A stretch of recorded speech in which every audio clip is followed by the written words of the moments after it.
Radio Auto, essai croisé.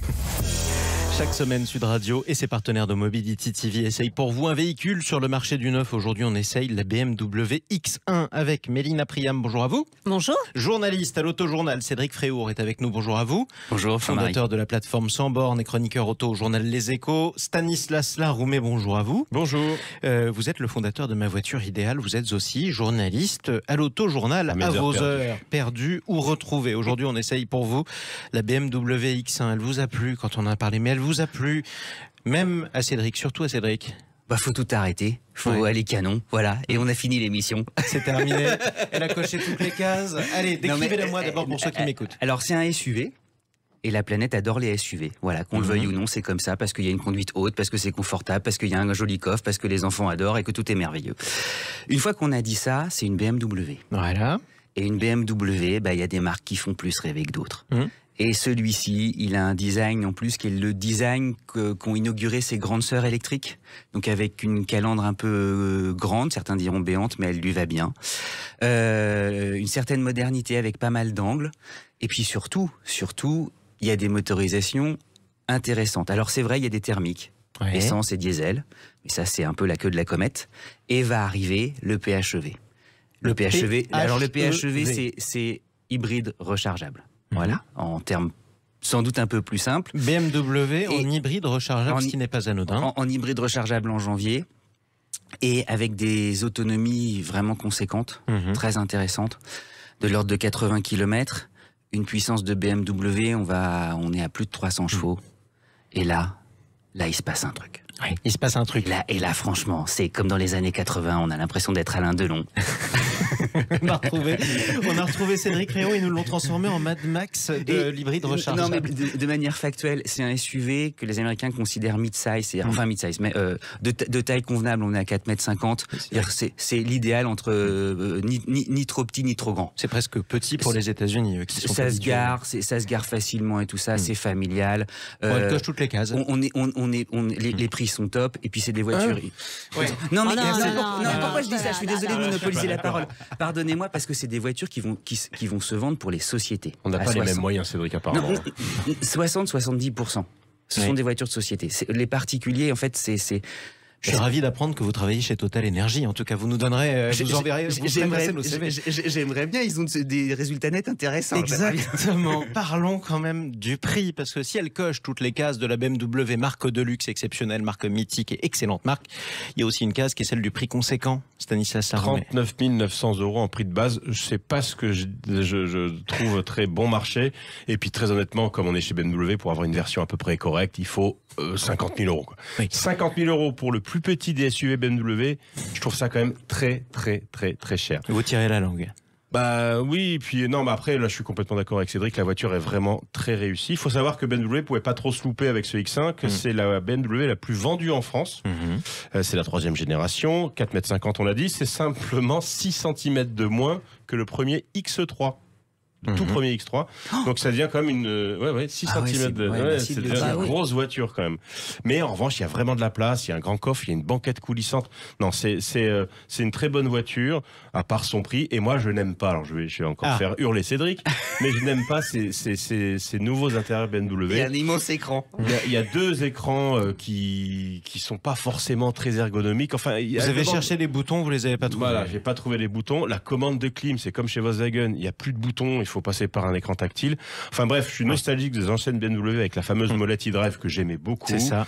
Faut appuyer, tiens, donnez-moi encore une chose, la commande vocale marche très bien. C'est formidable parce que comme je trouve pas les boutons, au moins je lui parle.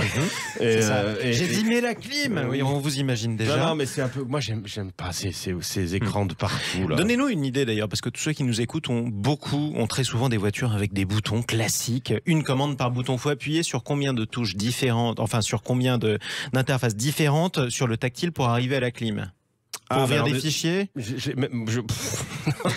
Un minimum 3, je pense. Ouais, c'est ça, au moins 3. C'est quand même, c'est quand même complexe et ça fait trop de choses à penser quand on est au volant. Exactement. On est d'accord. Alors au volant, c'est Mélina qui va vous en parler encore plus parce qu'elle l'a fait 7000 km avec. Vous imaginez 7000 bornes. 7000. Elle arrive à peine. 7000 km.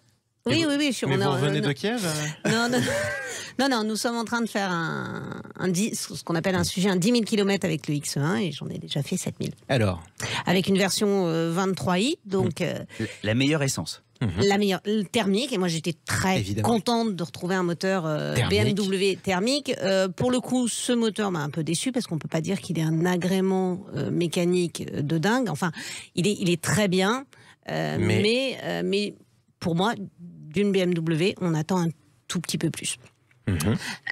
Mais après c'est une voiture qui est super agréable. J'ai fait 7000 km avec, il n'y a pas de fatigue. Vous êtes allé où, tiens, par curiosité? On est parti faire un petit tour en Andalousie. Oui, d'accord. Voilà, donc c'est assez, ça fait déjà une bonne distance depuis Paris. Cher journaliste, allez faire des reportages à l'autojournal pour Mélina Priam, quand même, c'est formidable. En Andalousie, comme ça, pour tester la qualité de la route, bien sûr. Évidemment. Non, mais pour tester la voiture. Donc elle est bonne. Vous avez traversé les Pyrénées, vous avez fait de l'autoroute, vous avez fait des routes de montagne, vous avez tout fait. Et vraiment, tout se passe très bien. C'est une voiture qui est très confortable, plutôt silencieuse, excepté quand en montagne, quand on accélère un peu fort. La sonorité du 4 cylindres est pas extraordinaire. Faut savoir que c'est un 4 cylindres qui est micro-hybridé, c'est-à-dire qu'il y a une petite assistance électrique avec une batterie 48 volts. Ça donne juste un petit boost au niveau du couple et au niveau de la puissance.